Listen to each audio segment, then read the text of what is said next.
Boa tarde, meu querido amigo, irmão.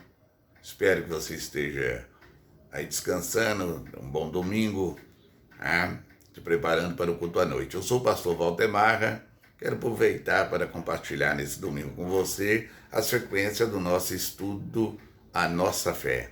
É um estudo em defesa da nossa fé, para que ela não possa perder a identidade. Eu costumo dizer que nós que somos evangélicos cristãos, ou cristocêntrico, que Cristo é o centro da nossa vida, não podemos essa belíssima fé que nós temos, nos dada por Cristo, ser contaminada por movimentos que querem acabar com a reforma protestante, infiltrar os judaizantes no meio da igreja, trazendo tudo que era resíduo da velha lei. Eu quero defender aqui alguns pontos de vista meu, porque algumas pessoas têm dito que eu sou contra os judeus se converterem. Eu mesmo sou descendente judeu e sou convertido. Uma coisa é você ter um judeu messiânico ou um irmão que se diz evangélico e que é também messiânico, judeu messiânico, ou messiânico judeu. Isso aí é judaizantes, tá? Querem estar com um pé no Velho Testamento, um pé na lei e querem a graça do Senhor Jesus Cristo, a fé que foi nos dada no Novo Testamento. Eu quero dizer que nós somos evangélicos. A nossa identidade está baseada no evangelho que Cristo nos deu. Então, se o judeu ele se converte ao evangelho de Cristo, ele é um judeu evangélico, certo? Ele é um judeu cristocêntrico, certo? Ele é um judeu protestante, e é sobre isso. Se nós abrirmos mão desses princípios, tá? Procure pesquisar sobre o Tratado de Lausanne, escrito em 1970, onde 130 países reuniram em Lausanne, na Suíça, para definir o que é uma igreja evangélica. Quais são as características que definem uma igreja evangélica?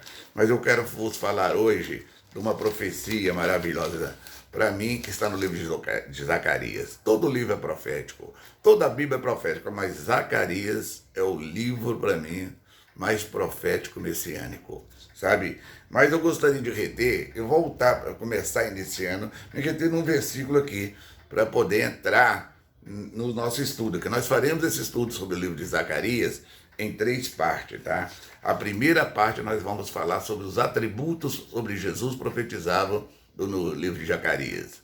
A segunda parte, que nós vamos comentar no livro de Zacarias, são as palavras proféticas sobre o que Jesus viveria, sabe, passaria, qual seria a cena dele aqui durante o período que ele esteve aqui na Terra. E a terceira parte, as referências do Novo Testamento, tá? É bom citar para você, meu querido pastor, que eu amo o Velho Testamento, mas procuro saber andar nele. O Velho Testamento só tem 3 livros que não tem palavras messiânicas e proféticas, tá? Só no livro de Deuteronômio, se não me engano, nós temos mais de 100 profecias, tá? A Bíblia é profética. E nós temos que ter a revelação nos dada pelo Espírito Santo do que nós vamos pregar, tá? Mas lá, sabe, contrariando alguns teólogos, no capítulo 11 de Zacarias, versículo 3, o Senhor nos fala uma coisa. Os teólogos, né, eles que não baseiam e não creiam, certo, na revelação nos dada pelo Espírito Santo e na palavra profética, eles vão pregar usando a geografia bíblica sobre isso, mas eu prego segundo uma teologia profética. E aqui diz o seguinte: eis voz de uivo dos pastores, porque a sua glória é destruída. Voz de bramido dos filhos de leões, porque foi destruída a soberba do Jordão. Alguns teólogos querem referir isso às nações que estavam ali próximo do Jordão, mas eu refiro isso à soberba trazida pela lei, 611 leis, escrita por Moisés. São 613, porque 2 foi dada a ele por Deus, né? Não estou falando dos 10 mandamentos, não, estou falando das leis. E 611 leis escritas por ele. E isso aqui, durante toda a sua leitura do livro de Zacarias, você vai ver que Deus preparou, sabe, o Messias, preparou o Senhor Jesus Cristo. E vamos falar agora sobre os atributos profetizados aqui sobre a vida do Senhor Jesus Cristo, tá? O primeiro atributo aqui nós vamos encontrar o atributo do renovo, o servo do Senhor, que traria o renovo. Zacarias capítulo 3, versículo 8. Leia aí comigo. Ouve, pois, Josué, sumo sacerdote, tu e os teus companheiros que assentam diante de ti, porque são homens portentosos. Eis que eu farei vir, veja bem, eis que eu farei vir o meu servo, o renovo. Veja bem, que coisa maravilhosa. Mas não vamos delongar muito porque é curto o vídeo. Mais à frente, Zacarias confirma isso, certo? Que a palavra de Deus nos fala aqui em Zacarias capítulo 6, versículo 12, que o homem, Jesus, nos traria também o renovo, nos confirma isso. Só você virar sua página, você vai ver aí mais à frente, Zacarias 6, versículo 12. E falarei dizendo, assim fala e diz o Senhor dos Exércitos, eis aqui o homem cujo nome é renovo, ele brotará do seu lugar e edificará o templo do Senhor.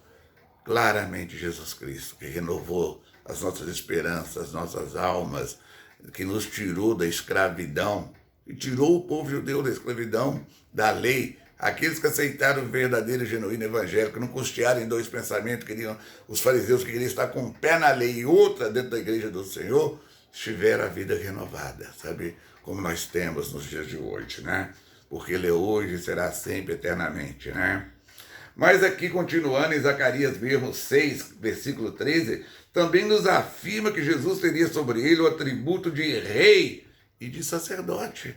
Veja o que diz aqui, ele mesmo edificará o templo, versículo 13, do Senhor, e levantará a glória, e assentar-se-á, e dominará no seu trono, e será sacerdote no seu trono, e conselho de paz haverá entre ambos. Que maravilha, que maravilha, que maravilha. Sabe, conselho de paz entre ambos. Eu costumo dizer que o madeiro, a cruz, tem um significado muito grande. A cruz, sabe, onde Jesus conquistou tudo isso para nós. Aonde ele consolidou tudo que estava profetizado. Ela representa o madeiro na horizontal que Jesus nos trouxe a paz. Para todos aqueles que querem, que olham para a mensagem da cruz, estão reconciliados uns com os outros.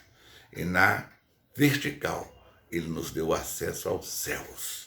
Mas continuando aqui, esses atributos, né, que a Bíblia tem nos falado aqui, Zacarias também profetiza também, sabe, Jesus como verdadeiro pastor, né? Se nós verificarmos aqui, ele nos fala lá no capítulo 11, versículo 4, e nos adverte, né? Porque ali ele nos mostra a diferença entre o verdadeiro pastor e dos pastores, falsos pastores, aqueles que querem ver uma igreja inchada, uma igreja cheia, mas sem convertidos. Ele diz aqui, veja bem, assim diz o Senhor meu Deus, apacenta as ovelhas da matança. Que coisa, hein? Versículo 5, cujos possuidores as matam, aqueles que as ovelhas confiam nele e passam a possuí-las, sabe, usando, sabe, a palavra do Senhor, as matam. Essa matança aqui espiritual, é a matança da alma.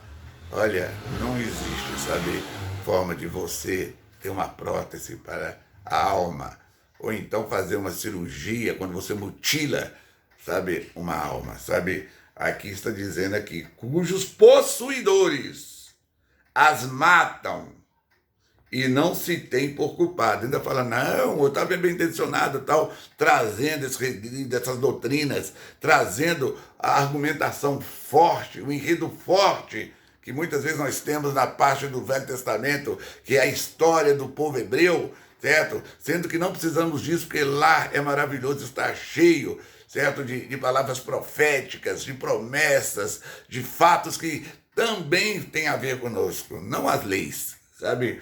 E veja bem, possuidores e as matam e não têm por culpados, e cujo vendedores dizem, tira sua conclusão quando fala vendedores, e dizem: louvado seja o Senhor, porque ei enriquecido, e os seus pastores não têm piedade. Que coisa, hein? Eis enriquecidos, né? Que bênção tem sido a prosperidade, a riqueza, né? Mas não tem tido piedade das ovelhas. Por isso Jesus também recebeu ali o atributo de ser o pastor da nossa vida, da nossa alma. E finalizando, nós vamos ver aqui também que em Zacarias também tem a profecia no versículo 9, capítulo 9, versículo 9, e no capítulo 10, versículo 6, Jesus como rei e o Messias e um humilde pastor.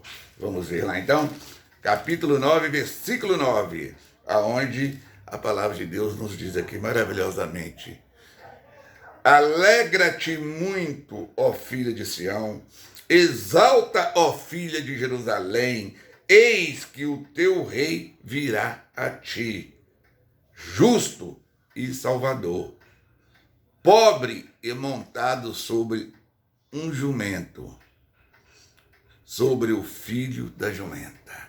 Que maravilha! Vira um pouquinho aí, concluindo, no versículo 10, a palavra nos diz, capítulo 10, versículo 6. Veja bem uma promessa, que eu tomei posse dela, você tomou. Uma promessa profética sobre tudo aquilo que estaria sobre a vida de Jesus, que ele nos doou, sabe? Ele nos deu por amor a nós, por amor ao Pai. E fortalecei a casa de Judá, e salvarei a casa de José, e tornarei plantá-los, porque me apiedei deles, e serão como se os não tivesse rejeitado, porque eu sou o Senhor, seu Deus, e os ouvirei. Que maravilha! É verdade que tudo ali se cumpriu, porque através de Jesus, ele nos deu acesso ao Deus. Ele se tornou o caminho e a verdade. Não há outro caminho, não há outra palavra que não seja do Senhor Jesus Cristo, a do Novo Testamento. Nós somos evangélico cristocêntrico. Nós temos Cristo como centro da nossa vida e da igreja evangélica. Nós voltaremos numa próxima palavra, a nossa fé, falando sobre tudo que Jesus viveu, que está relatado lá no livro de Zacarias. E depois vamos para a terceira etapa. Tenha um bom domingo, meu querido irmão e amigo, meu querido pastor. Vamos nesse movimento fortalecer a nossa igreja. Não vamos deixar, como está afirmado na palavra de Deus, se Jesus voltar, poderá não encontrar fé no mundo, porque a fé é a estrutura da igreja evangélica cristocêntrica. Que o Senhor te abençoe. A paz do Senhor Jesus Cristo.